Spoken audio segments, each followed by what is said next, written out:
నేను నాకున్న ఆస్తిని బట్టి గర్వపడేది. నాకు ఒక చోట 6 ప్లాట్లు ఉన్నాయి. 2004లోనే ఆ 6 ప్లాట్లు 35 లక్షలకు అడిగారు. 2004 సంవత్సరమే. నేను అనుకున్న ఇంకా కొన్ని సంవత్సరాలు కనుక ఉంటే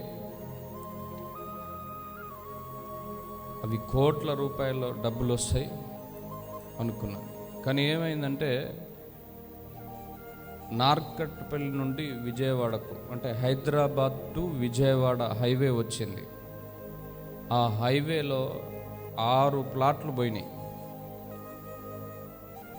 కొంటందుకు వచ్చిన వాళ్ళన్నా 35 లక్షలు ఇస్తున్నారు, కానీ గవర్నమెంట్ వాళ్ళు 2 లక్షల రూపాయలు కూడా ఇవ్వలే.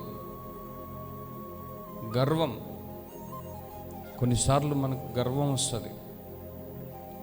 ఈ గర్వం మనకు నష్టాన్ని కలుగజేస్తుంది. కాబట్టి నీకు ఏది ఉన్నా సరే ఆ కలిగిన దాంతో తృప్తి పడుతూ దేవుడిచ్చిండు అని అనుకోవాలి. నీ మనస్సు స్థిరంగా లేదు, నీ ఆలోచనలన్నీ కూడా దేవుడికి ఇష్టం వచ్చినట్టుగా లేవు. నీ హృదయం ఎలా చెప్తుందో అలాగ నడుస్తున్నావు. ప్రతిరోజు ఏమనుకుంటామంటే నాకు 1100 రూపాయలు కావాలి, అలాగైతేనే నెలంతా గడుస్తుంది. 1100 కావాలి, 1100 కావాలి, 1100 కావాలి.